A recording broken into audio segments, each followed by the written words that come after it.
So if you are bullish, let's say you're at a higher high, you can't buy at a higher high. You have to wait for the higher low to then retest previous structure point. So then right here, you have your shift to structure. So you take the trade to the upside. Very simple, very easy, very textbook. That's how I take my trading. And if you notice, if I literally get this same exact line right here, that is that same exact structure point, that is that. And then if I take this zone right here, we're retesting the same exact structure point. It's literally the same exact lines that I just drew up right here, but with the actual candlesticks. All right, folks, here we are on Trading Nut. We've got Alex G in the house. We've just done a fantastic podcast, and trust me, there's so much gold in this. You've got to go and check it out after watching this, where he's about to break down a couple of trades that he's taken. One of them went 8R. And in fact, I think he missed that one. You missed that one, didn't you? Yeah, so I missed that one. You're going to learn his strategy, though, whilst he's going through and breaking this down. So let's have a look. Our sponsor, Blue Guardian, is the only prop firm that gives their traders a tool to protect them from hitting their max daily loss and overtrading. It's super simple to use. Just set the Guardian Protector each day from your dashboard. Did you also know that they've just released an unlimited time evaluation with a 0 trading days requirement, giving you plenty of time to hit their low 8 and 4% targets, making it super fast to get funded. Plus, it's cheaper than the 40-day time limit evaluation. Check out the link and coupon in the description to get 10% off your next Blue Guardian evaluation. In this trade right here, we're going to be breaking down USD CAD, right? So before I enter any trade, first thing I got to do, I got to understand the trend. And kind of like I mentioned into the podcast, for this week, these were my top 1, 2, 3, 4, 5 pairs for the week. NAS and Bitcoin, they're just commodities that I just watch because I want to follow the market structure of them. I just want to see what the trend is doing and just put to test my strategy to see if it works outside of currencies. And it definitely does. But for now, I could just show you guys pretty much what I look for on USD CAD and what I did, right? So this is what I lined up actually on Sunday. So this is what I wrote on Sunday, waiting for the pullback, need a clean retest. All right, perfect. So this is the thing that I write down every single Sunday, right? Weekly bullish, daily bullish, 4-hour bullish. What this means is that the weekly time frame, the structure is bullish. The daily time frame, the structure is bullish.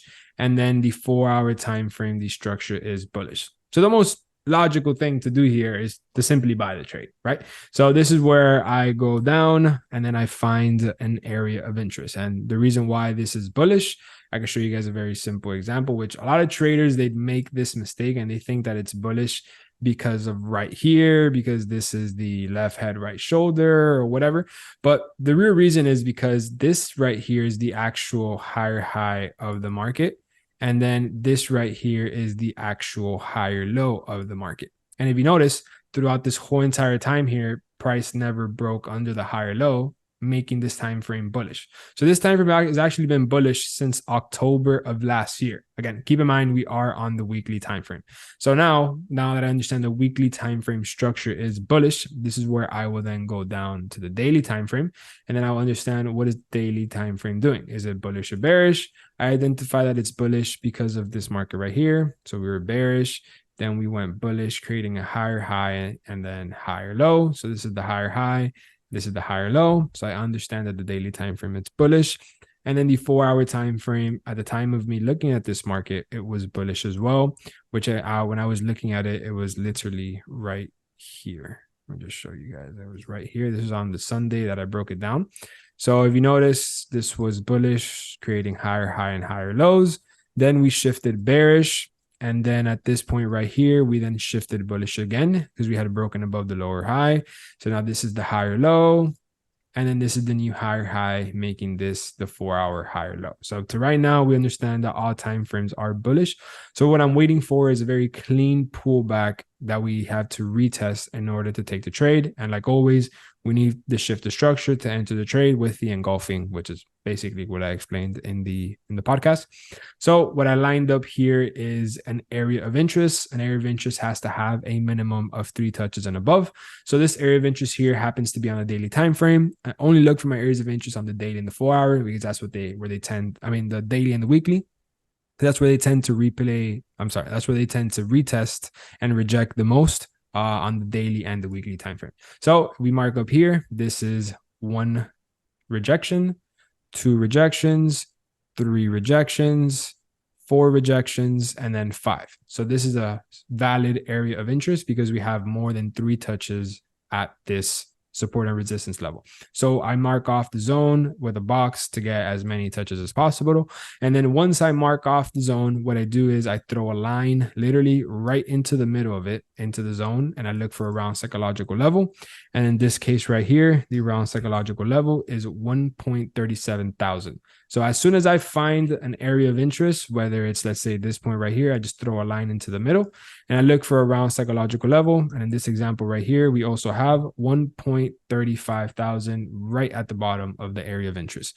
For example, let's say this area of interest right here, let's say there's no round psychological level in this area of interest. Cool. Nothing happens. They're just not around psychological level. But when we start adding our confluences and we start taking a trade, this is simply an added confluence. So now right here, this is a solid daily area of interest. And we also have an extremely clean round psychological level. So if you are bullish, let's say you're at a higher high, you can't buy at a higher high. You have to wait for the higher low to then retest previous structure point. So then right here, you have your shift to structure. So you take the trade to the upside. Very simple, very easy, very textbook. That's how I take my trading. And if you notice, if I literally get this same exact line right here, that is that same exact structure point, that is that. And then if I take this zone right here, we're retesting the same exact structure point. It's literally the same exact lines that I just drew up right here, but with the actual candlesticks. So what I'm going to be waiting for is for this actual pullback. I'm going to be waiting for price to pull back into this level to then head to the upside. So this is where I would go down to the 4 hour, 1 hour, and just wait for price to get there. And that's where I would wait for my shift to structure. So we just play this very quickly. This would have been right here where I would have started to look for the trade once we hit the area of interest. And then this is where I would go down to the 1 hour, 30-minute time frame in order to take a trade. And for me personally right here, I would have not been interested in taking this trade just yet because we had left the area of interest. So there's something very specific about my trade is I only take the trade at the area of interest. If we have left the area of interest by 5, 10 pips, whatever, I consider a goner because then what I have to do is my stop loss has to be too big. My stop loss would have to have too much breathing room because I always put my stop loss under the last higher low structure point because price has to, let's say if price decides to fluctuate, decides to do whatever it wants, it has all of this breathing room and it could come all the way up into here and this time frame still be bullish because this is still considered the higher low and before heading to the upside. So I like to have the breathing room because I like price to be able to fluctuate before it head to the upside. Because let's say if I put my stop loss right around here and price hits that stop loss and then it goes to the upside, I just happen to have too much of a tight stop loss because if price hits my stop loss here, that doesn't mean that this time frame has now shifted bearish. This time frame is still definitely bullish and it's shifted structure. I just didn't give it enough breathing room. So for pairs like this that I don't give it, that it kind of leaves the area of interest, I don't take the trade. And sometimes the majority of the time it plays in my favor, sometimes it doesn't. And I think for this case, it did play in my favor. Let me see. Yeah, you see this for this exact same trade right here, it played in my favor. Price left, and this would have been the other trade that I would have taken. So we notice right here, this shifted time frame, lower low, lower high, lower low, and then we have a higher high.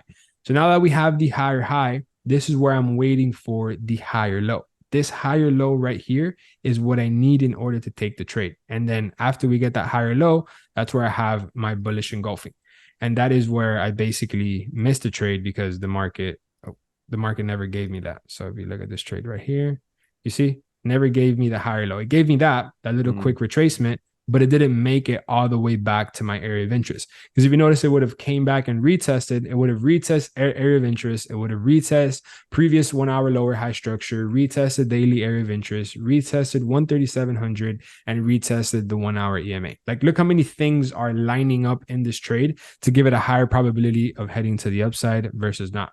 And then that trade just simply never made the retest.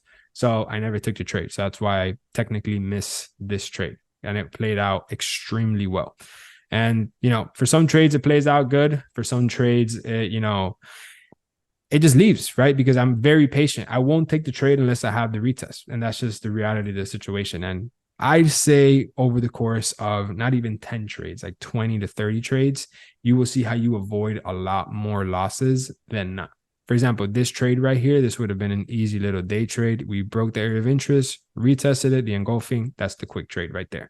But obviously this I would have to take in consideration, daily time frame and all that stuff back and forth. But the reality of the situation is if we're not in my area of interest and we don't have a shifter structure and we don't have that higher low, I do not take the trade. I don't have to take the trade.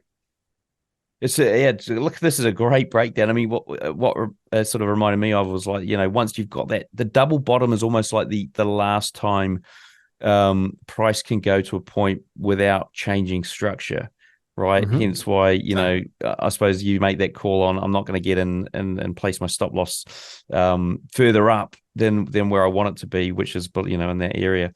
Look, that was a great breakdown, and there's a ton of stuff in there I think people can walk away with. Now, let's wrap this baby up.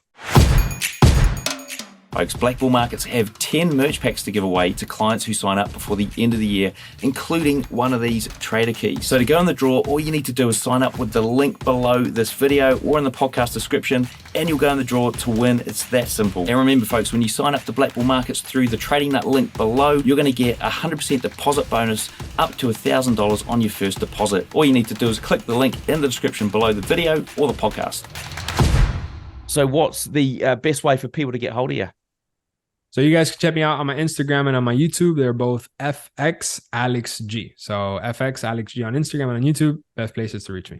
There was one other question I was going to ask you. What was the EMA that you had on the chart? 50 EMA. I can show you really quick if you want. It's it's very quick. So I can show you right here. So I have the 50 EMA. It works like a charm, man. 50 or SMA, I guess. It's the source is closed, offset is 0. So that's the EMA. Okay. So it's the SMA. Okay, cool. Well, look, folks, we did do a podcast before this. If you want to check it out, and you should, because it is full of gems, there is a link below this video and in the podcast description, or go over to tradingnut.com and you'll find it. Whilst you're clicking around down there, if you're on the video, then hit subscribe, like, and that notification bell, and we'll see you in the next one. Tired of missing trades or spending hours at the charts? Introducing my Robot Builders Club. With our platform, you can build bots in minutes, not weeks, without any coding required. Get lifetime access to my video course, VIP community, and over 40 ready-made robots. Works with MT4 or MT5, and as a bonus, you'll get 3 months access to my robot lab, where we build and test bots on live calls every week. Join the hundreds of traders who are trading smarter, not harder. Click the link in the description to learn more, get the free training, and download a free robot.